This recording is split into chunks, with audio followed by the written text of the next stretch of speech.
Hello, everyone. Where's the camera? There it is. Welcome to this special episode of Two Wizards and a Mic, where a couple of old dudes talk about D&D, and hopefully you will have a better game because of it. But today, it's actually, as I said, special. Andrew, why is it special? Well, Shane, it's special because we have a brand new Kickstarter launched today. What? No way. Really? Yes. Not only for 5e, but basically for any fantasy TTRPG. And it launched this morning here on the Pacific Coast. And here it is for all of you watching. This is the Kickstarter. Of course, the link to said Kickstarter will be in the description down below, so don't forget to go and support. But this is the Fall of Rivenhelm, an adventure for 5e and other tabletop RPGs. Mm-hmm. Tell us all about it. All right. So with our last book, The Rise of the Mushroom King, we started making adventure books.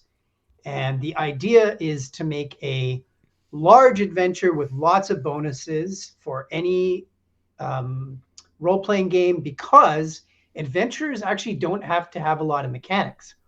So you get a long adventure, you get some new monsters, you get lots of art, you get a lot of bonuses, you get magic items, you get spells, you get encounter tables, you get options to run these adventures with low-level characters, mid-level characters, or high-level characters. So, Right. yeah, we've got a lot there for you. The first adventure, the backers already have the PDF and the printed books are being organized. This new one, we give you lots of options. There's a hardcover boost in the add-on section. The basic version can be softcover. And then our monster books are available as add-ons. And our World of Mir campaign settings available. And our team is back together. We have Travis doing all of the art, every single image. Very And cool. we have Voyager's Workshop from Atlantic Canada back again, doing all the maps. Kick ass. That's awesome. Yeah, we have one map there on the campaign page, just a bit above that graphic. And yes. And then we have some of Travis's art as well. Who's always amazing and is, like, brilliant. I mean, how could he not be? Mm-hmm. Yes, the person who's illustrated all the monster series, the campaign setting. And we show some highlights of what the adventure's about. So you can use it as the sequel to the Mushroom King adventure, or you can use it as a standalone. It's built both ways. And you might ask yourself, Shane, that's a really good shot to just hold here. So Yep. that's the map from the Voyager's Workshop. And you might ask yourself, looking at this map, how does the adventure start, Andrew? Hey, Andrew, how does the adventure start? Well, Shane, the heroes arrive on the Heart River there on the right. Over And here on the this is so gorgeous. This is so beautiful. it's so well done. So what's happened is somehow the city has been attacked, the city of Rivenhelm, by the Mushroom Army. The city is actually sunk into the earth a bit. Many of the buildings are destroyed. People are running for their lives. The river has now flooded through broken city walls into the city. Now the players That is so arrive cool. and they're tasked to infiltrate the city, get to the castle, which is being captured by the Mushroom Army, and rescue the queen. And this, probably the leadership of the Mushroom Army will be at the castle and they can help defeat this enemy. But to get there, you have to go through like this wasteland of a destroyed city. And there's ways you can travel through, with the river. There's fires. There's mutant monsters running around who've been affected by the mushrooms. Right. Guess what movie? As I'm still writing parts of it. Guess what movie this reminds me of, Shane?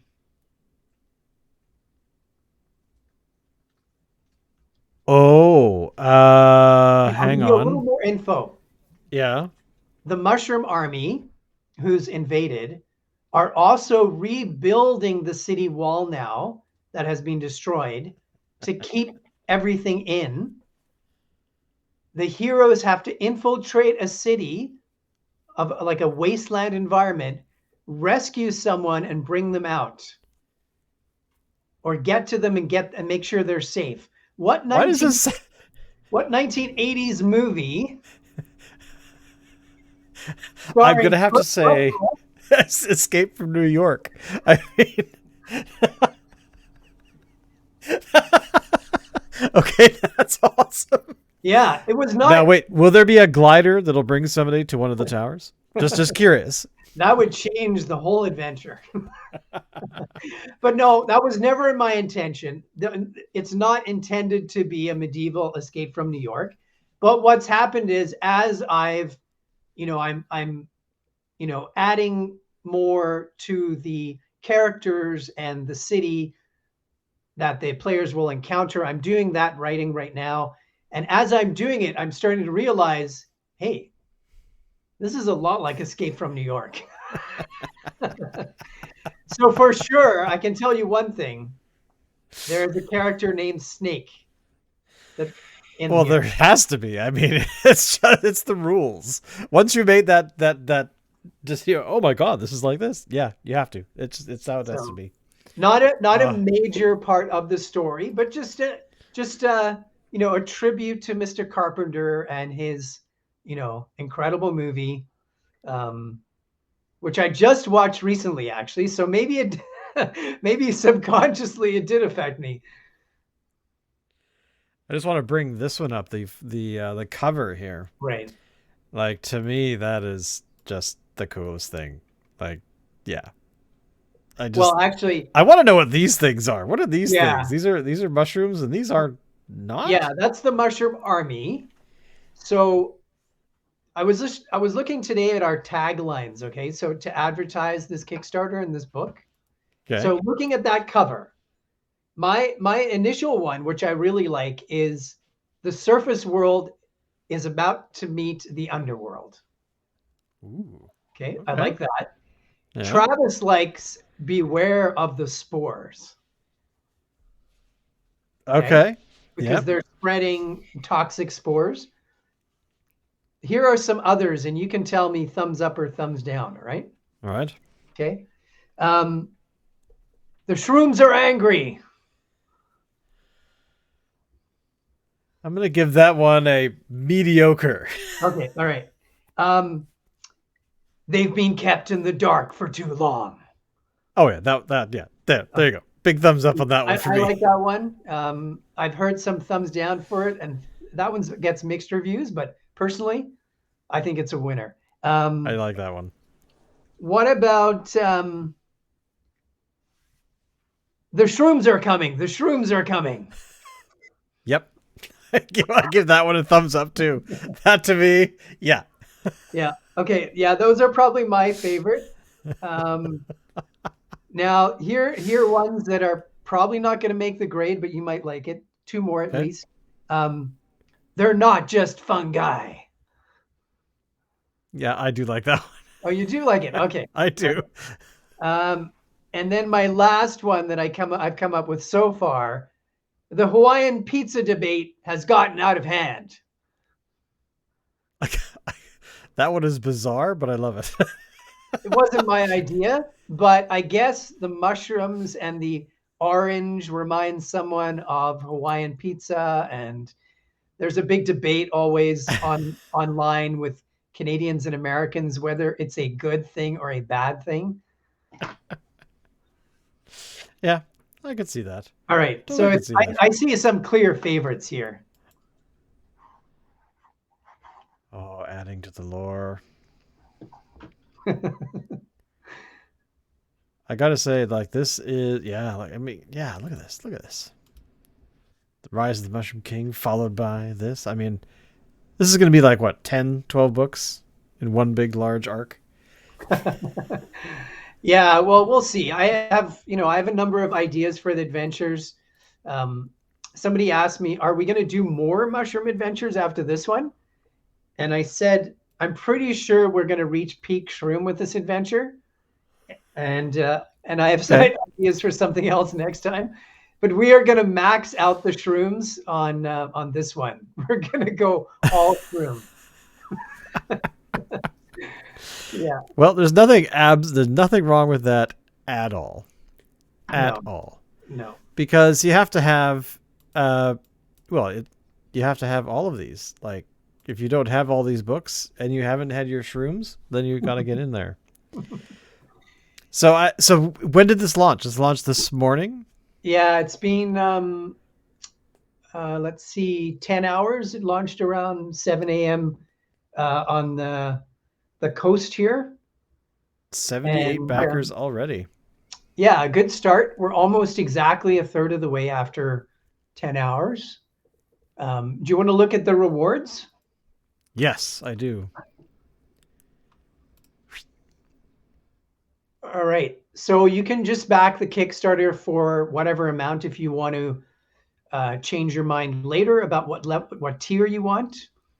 All right. And then we've got the basic level, the PDF of the adventure. So that's about $10 US. So I think that's a really good deal for a Nice. 72-page PDF. So that's to get the digital version. And then the next one is to get the book, soft cover, plus the PDF. And US, that's going to be around $20. Again, I think a good deal for a softcover book. And I you can agree. actually boost that to hardcover. In the add-ons, there's a section for US and Canadian backers. If you add a bit Oh. more, you can get a hardcover version. Oh, sweet.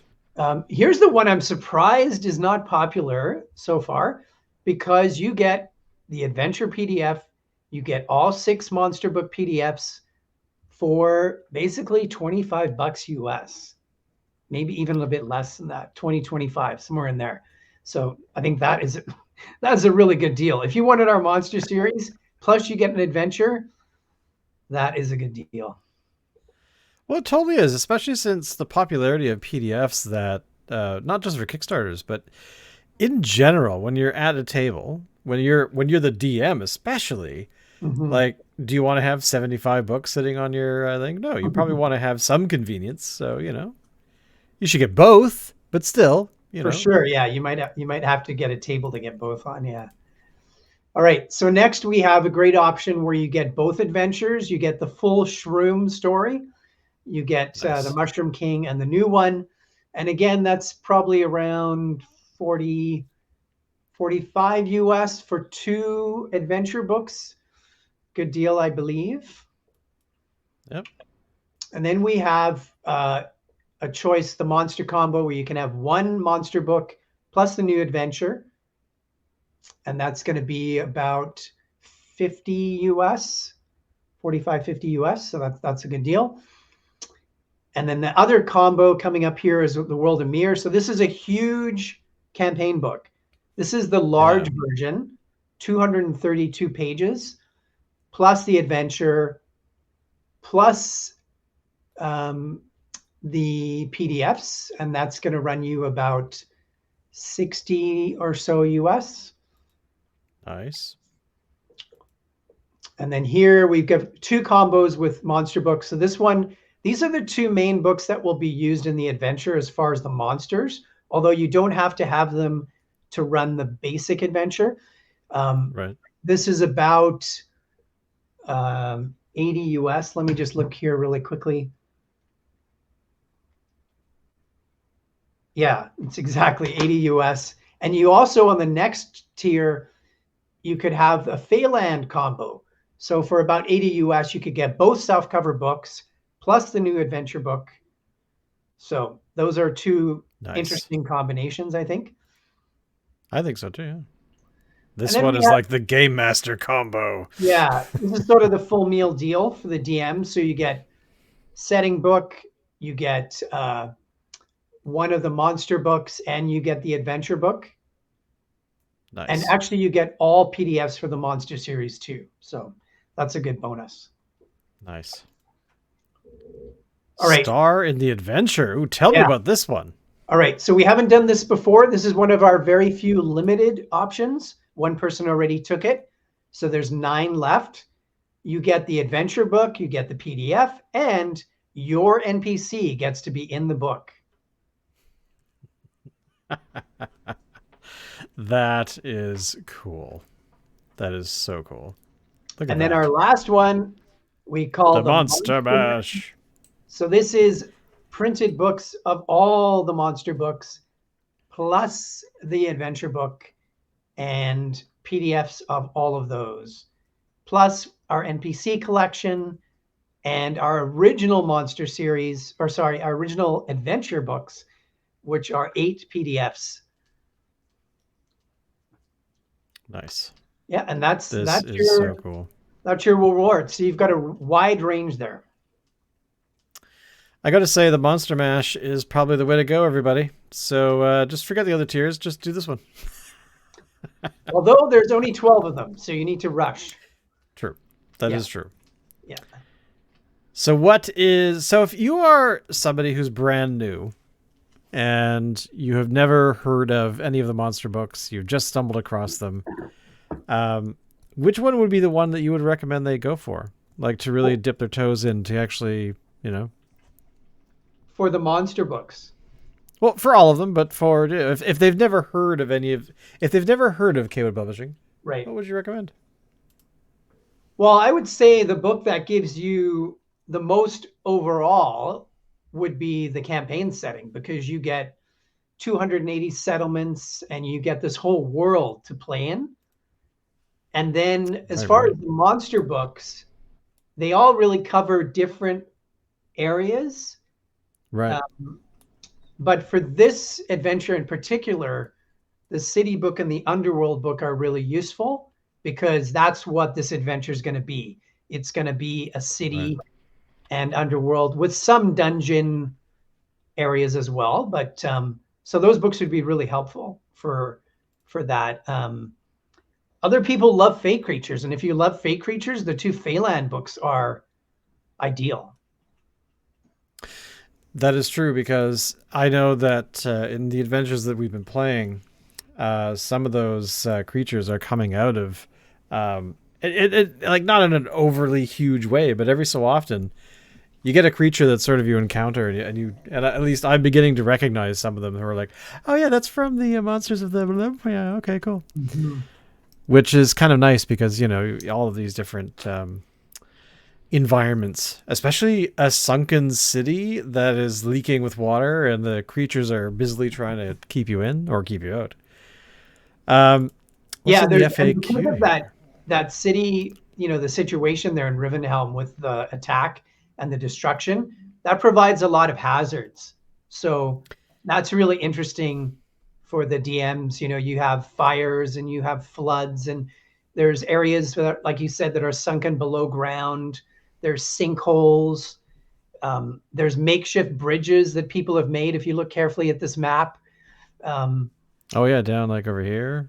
Yeah, and then we've added a whole bunch of really weird creatures that you'll encounter. So it just so happens this city has fish people, which we call Aquarians in our world of Mir, who are in the docks district. Well, now they've been mutated by the spores. So you have mutant fish people running around. And that's the thing, the mutants in the adventure that because we're playing one of the other adventures right now. It's definitely a different way to go, because the creatures you recognize them, but you don't recognize them, because they are very much, because initially I remember in our first session, we ran across one of the infected and it's like, oh, look, it's a zombie. And you're like, well, not really. No. And then we actually started, encountering them more often and realized very quickly that no, these are not zombies. These are definitely unique creatures that are going to eat our faces, but still. Yeah. It's kind of awesome. As far as encountering them, there's other encounters in the adventures, but when you do run into those infected creatures, there's no negotiating. there's no role playing. They can't speak their old languages once they're fully infected. Yeah. So unless you know a certain language I won't mention right now because it's sort of a spoiler, you're not going to be able to communicate with them very well, usually not at all, and they're just going to attack. So Yeah. though that part of the adventure, there's combat, but there's other elements as well. I did notice that we've just officially passed Oh, 30%. did we? Yes. Let me go back. Oh, 79 backers. 79. We've broken past 77, I think was earlier. Well, we got past the 3,300 mark. We're like living right on the mathematical edge of 1/3 right now. What for other game systems, for because we do talk about different tabletop systems. Mhm. How is that being done within an adventure like this? Well, that's a Are really we good talking question. Yeah. like conversion So, tables or something, or how, is it different? well, the basic idea for the campaign, any campaign book usually, and adventures, there's actually not a lot of mechanics. Usually, what the DM is doing, other than the story, is they're looking up monsters from their monster collection that are mentioned in the book, Right. and they're looking up magic items that are mentioned. But otherwise, there's not usually a lot of mechanics in an adventure. So what we've done to make it more accessible is there are not many saving throws or um, skill checks mentioned directly. There are a few, but usually we don't mention too many of those directly. We basically tell the DM in other ways, like for example, I might write a perceptive character will notice this. So in whatever system you're running, you can figure that out. Right. And then we do have at the back of the book some new creatures, and they have 5e stat blocks. So what we've done with that is we've given um, conversion tables for Pathfinder 1, Pathfinder 2, Old School Essentials, and Dungeon Crawl Classics. And we might add to that. There's a few other OSR systems, but that's what we have so far. So you really have the option to play this with any system. Well, that's cool because I think that I mean, as you and I have talked about a lot, is that we've had how many? Was it? God, has it been more than a year since the whole Black Day Yeah, of the OGL? God, that's it's almost. still feels like I know. yesterday. It'll be. Won't it be 2 years in January? I think so, Yeah, yeah, because I it'll be remember when two that years. dropped. Yeah, Unreal. yeah. It But feels the like it was yeah, 2 months ago. You're right. It feels like it was 2 months ago. it does. Like, and that, I mean, that's the thing that when, because I think at the time I've forgotten what Kickstarter had just finished or was just starting. The Um, We were it just was, about to start the Monsters of the Dungeon Kickstarter. and that was when I think you and I were on here talking about, being more open, like open gaming rather Yeah. than having to deal with 5e. And I mean, we've also been playing of late with new players that are really cool people, and I think I did both of them bring the brand new player's handbook, and I haven't even looked. And then about 10 minutes after, I remember thinking that, like, oh, I should ask if I could check out the book. Then I decided, you know what? No, I don't need to see it. I'm okay with 5e right now. I'm good. I'm good with my player's handbook. But for this Fall of the Rivenhelm, does it matter? It doesn't really matter at all. No. No, there's not really. I mean, the PCs get a little bit tougher with the new version. The monk damage, I agree. It's a much better damage. It's more realistic. It's more balanced. Um, the rest of it so far, the exhaustion rule, I think, is better in the new book. But most Right. of it really, it doesn't really make a difference. yeah, you could run this with players from the new handbook or the old handbook. And I give lots of options for the DMs to amp up the monsters to make it tougher. So, and there's the encounter tables, add more creatures if you need them. Right. There's also a table for the effects of the spores. So you can keep it as a simple mechanic that affects people, or you can have numerous more complicated versions. You could have players who are falling asleep because of the spores. Um, Right. they're slowed down because of the spores. They're mutated because of the spores. There's lots of different options you have, in the adventure. That is one question I want to ask, but Mm. I'm not going to ask it about the effects of the spores on players. Like, you're right. You could giving Characters. them options. Oh, sorry, the characters. The players themselves. Yeah. At the table. Um, but yeah, because there's like that whole idea that you've got all of these effects that you could actually have for each of the characters. I was about to say players again, and but I kind of want to me anyway, I think that's kind of a surprise because it can be something that DMs can play with. And because, I mean, you could literally lose characters. I assume. I'm not going to assume anything. But yeah, that they could be killed but return as an infected of some sort. Which would be kind of a very cool event in any game, to be honest. Especially when you have multiple players having the same problem.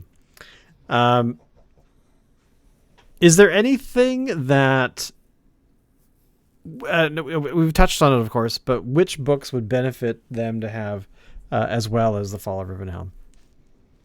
I'm assuming the first adventure, of course. Yeah, Rise of the Mushroom King, yeah. you can run the first two adventures together, but you don't have to. The new adventure can be an adventure by itself. Right.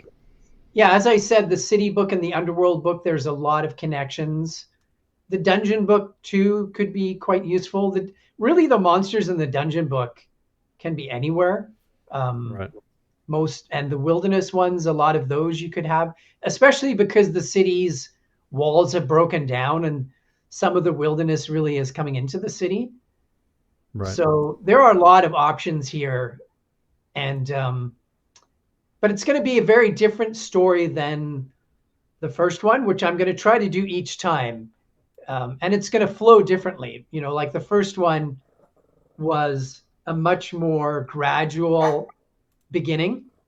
Right. You start in a market where it's peaceful and things seem fine and you're in the city. And this one is very different. Right away, there's action from the moment you arrive. And I don't think that's going to stop. So. No, which is actually, I mean, here's the thing, right? You have some adventures where role playing is really important, and it's always important. But when you have adventures that are long, they are very, they've got a long arc where you're playing for potentially years, playing the same adventure until you get to the end, depending on a lot of things. But then there's adventures like this. Like, to me, this is step 2 in a much larger story, and you're going to have, as you were pointing out, the rise of the Mushroom King. It's a slow burn, to get to here, and then this to me feels like Empire Strikes Back, where you've got that slow burn. You're being introduced to the universe, especially for people that have not played the World of Mir before or know anything about it. Which, by the way, you can pick up that at where? Where can they get it? In this Kickstarter, but somewhere else? In this Kickstarter, you can get it. And it's included in the add-on section. Very cool. Yeah, no, you're right about Empire Strikes Back. I mean, this adventure right away, it is on. Yeah, this is what I mean. Like, you've got all of these to me it's balanced because you have this, the slow burn of the first one, which if you I'll of course compare it to episode 4, where you've got that really slow burn. You're being introduced. Who are these people? What kind of universe they live in? And then you have suddenly Oh, by the way, everything's going to go wrong now. Everything is going to go completely head first at you. And I mean, especially these creatures, the infected, are very much zombies. I mean, I was thinking this when we were playing the other day. I was thinking these things are going to turn out to be like the fast zombies from the was it 20 Days Later, whatever those films are. Oh yeah, yeah. And to me, that just is sort of what I'm expecting. Maybe not, because Right. I don't know. Right. I've stayed away from reading the book, so But yeah, definitely, this to me is going to be one of those adventures that is. If they do this one first, they might be a little surprised, but at the same time, they're going to have fun anyway. So Yeah. you know. I had another question, but I totally forgot what it was. Doesn't matter. What else do you want people to know about the Kickstarter? Well, it's going until December 2nd, so that's important to know. And we're going to give updates every few days or so. And in the updates, we're going to tell more about Rivenhelm and more about the story. And we'll, of course, give people our contact info for all of our socials, how people can follow along. Because on Discord, we give a lot of detail about what we're doing. Because we've gathered a Yes. whole bunch of backers on Discord over there. I think we're close to maybe 80, maybe 100, I'm not sure, around that, who are on Discord with us. So we give a lot of detail there. So, in our updates, we'll keep people informed. Oh darn! Did somebody else just completely, while you were talking, decide to pledge? I Yeah. wonder who that could have been. You were saying about the Discord, which, by the way, if you want to hang out with us on the Discord, there's some really cool people and there's some really cool conversations about just tabletop gaming, because yeah, that's what it's there for. Anyway, you were saying, sorry. Yeah, we have, there's a miniature painter person who sets up great terrain on his table. Lots of debates about the new books versus the old books as far as 5e goes. And yeah, there's an extra information we can put there. Right. Yeah. How are there there's no Discord related things here for the Kickstarter. We should actually, yeah, there should be some information about that in there. So I recommend that you look in the doobly-doo down below, and you might find something going to the Discord where you can join. Yes, we'll put the link below, and we'll also put the link in the updates. Quite a few of the updates, we'll put all our socials links. And we're also going to be on a lot of podcasts talking about the adventure, the Kickstarter. We've done one last night. We did live, and we'll post that soon. And we Very actually cool. 2 nights ago. Oh no, yeah, was it 2 nights ago? It's hard for me to remember anymore. The live one was last night, and then 2 nights ago we recorded with Teachers from the Dungeon. So that one will be up probably next Very week. cool. And then Nice. we're recording live on Saturday with J&J Tabletop, another podcast. So we'll post all of those as well. No, that's very cool. That's incredibly cool. Because hey, actually, here's a question, and this is purely for my ignorance. How do you do add-ons for a Kickstarter? I actually don't know. So the add-ons, there's after the Kickstarter, there's going to be a backer kit, which is like a survey that gives you options of other things you can add to your pledge. And we have a graphic there on the Kickstarter page, on the campaign page, and it shows you many of the add-ons that will be available. So say, for example, you wanted to add on a PDF that's available, like one of the monster books for $10 Canadian. You would just add $10 to your pledge when you pledge. And then in the backer kit, you would choose that book, and you would have like a $10 amount sitting in your account, basically. And you could use that for one of the monster books. So you add it to your pledge, and then you choose it in the backer kit. Sweet.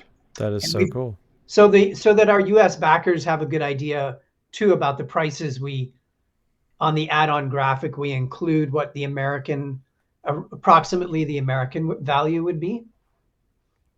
And then stretch goals, once we fund, we'll start releasing what the stretch goals are going to be.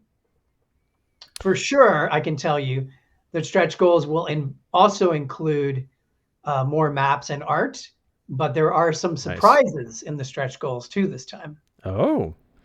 And I don't know what they are because I am trying to be surprised just like everybody else. So we won't reveal anything here today, except for go pledge. Come on, let's go. I want to get this book done because this book, I want to be able to play it when we're done Rise of the Mushroom King. Like, that's really what it's all about. You might already be playtesting some of it right now. What? No, they would never do that. No, what are you talking about? I would. But this map just alone is gorgeous. Like who did this map? They're called what? So his name is Wouter, and his company is the Voyager's Workshop, and they're based in Atlantic Canada, and they did all the maps, all the dungeon and underworld maps in Rise of the Mushroom King. And he's done one map so far for this adventure, and for the base book, there'll be at least 4 more maps by him. Nice. And then with the Kickstarter, we could add. With the stretch goals. It's been a long day today.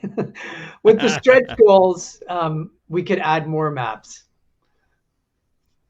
Well, that's actually very, very cool because I mean, did they do maps for the World of Mirror book? No, I didn't know. Actually, I knew of them, but I hadn't actually met the owner. And once I saw his work and I talked to him, I knew he'd be a perfect addition to our group. So no, he didn't do anything in the World of Mirror. The continent maps and the world maps in the campaign setting are by Philip Stephen, who is from Vancouver, and in our group, our weekly group or bi-weekly group. That's true because he has done, well, he's been doing some stuff for you for like forever. For years. Yeah. So I just wanted to bring up the Voyager's Workshop website because, why not? Because his stuff that he does is amazing. Oh, unreal. Such good quality. And he is very, I really like working with people who are very particular. They want to make sure everything is perfect. And he'll do a map for me, and then he'll say, oh, actually, maybe the door, because he actually has arrows on the doors of which way they turn, which way they go. Right. And he'll do a whole map, and then he'll send me an updated version and say, oh, the door should have been going the other way. He's a perfectionist, and why wouldn't you want to work with people who care about their work? Well, exactly. And I just thought I'd also throw in Philip Stephen here as well, because he's been around forever. I love this guy to death. He gives me a ride to the game. But one of the things that I just wanted to show off is that you might recognize some of these maps here that he has on his website, which are gorgeous. So why not? I love this, by the way, the second photo he's got, because I'm like, wait a minute, I recognize that table and that laptop and from a few years ago, I would think. Yeah, that's one of our pandemic games. Yeah, so it was pretty cool. Yeah. But just giving a shout out to some of the other people, because as I like to always say when we talk about Kickstarters that you're doing, this is a small publisher. We're not Wizards of the Coast. We are not. We don't have 75 different staff who are ready to do things at a moment's notice. This is all about small publishing, doing it for the fun of the game. Phil is great. how do you pronounce Voyager work? What's his name again? Sorry, I'm Valid. totally. Okay, so he's amazing. Mhm. But also Travis, Comments. who kind of started it all with you, Yeah. of providing your art. I mean, you just basically said, "Hey, do you want to do some art?" And he's like, "Yeah, I love art. Let's do it." So, I mean, that's the thing, right? Is that this is the love of the game passion project where it's not really about making $20 billion. $20 billion would be great, but ultimately, you know, you have got to where you are now because you love the game and you just want to make something cool that people can enjoy. And it's kind of like this podcast. We want people to have a better game. We want them to feel like they actually have learned maybe just a small nugget every single time. And because the world's kind of falling apart. So we're not going to talk about the other stuff happening south of the border, but some people are stressed out, and what they can do to feel less stressed is grab some books for D&D and head to a table with some friends and just kind of have fun. I mean, That's right. Games. Exactly, because we have so many things that we can do, but I think that there's a real power in being able to have your brain go and say, you know what, let's talk about a fantasy world of some kind, and we're live in that world for a little while and have some fun while doing it, and blah blah blah blah blah. I know if you've listened to the show for long enough, you'll know that I always go on these little rants just about how we should all just play a game once in a while. Like, that's why not.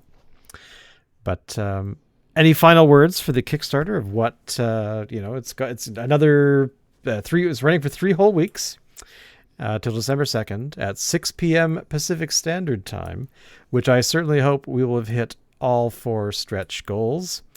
But yeah, any sort of final words that we want people to know? Yeah, hopefully we get past even 4. We could have more stretch goals. Yeah, Sweet. we're a good place after 10 hours or so, just over a third of the way. 80 really generous people, and actually it's from all over the world. I'll just look really quickly here. I find it fascinating where people are from.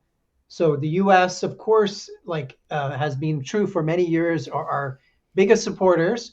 Next, we have Canada, which I would hope, because that's where we're based. And we've got across the whole country, there's a bunch of Canadians who support us. And then we've got the UK with quite a few people, and they've been with us for years. In fact, our first backer today was from Northern Scotland, or Oh, wow. the Orkney Islands, as they prefer to be called.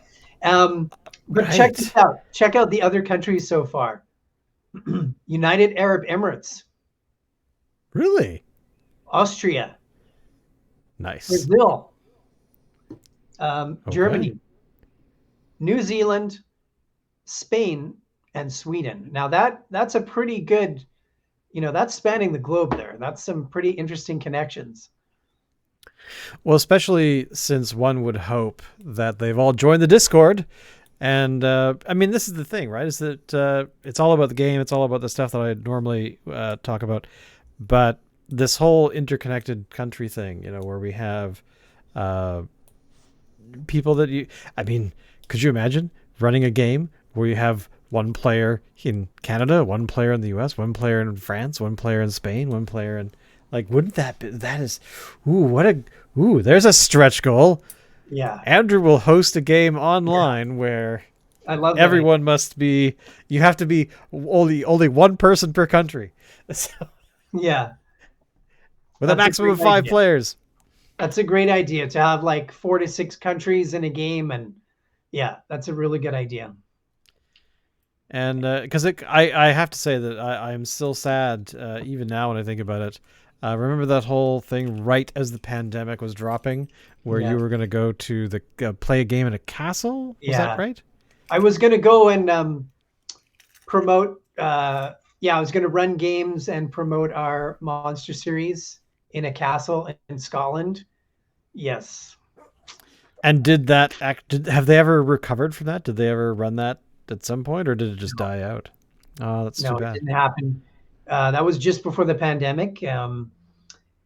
Yeah, But like you say, there's other ways that we can do this. Maybe in the future there'll be a castle event.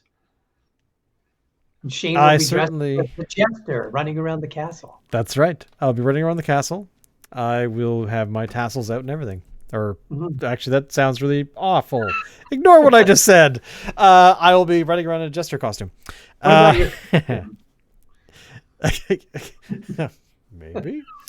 But so I certainly hope that everyone out there listening or watching is going to be able to rush out to the Kickstarter and pledge something, because there's a lot of things to choose from. Of course, I certainly hope we get a lot of people who have never heard of the World of Mir and are going to jump in and grab a whole bunch of the material you've created.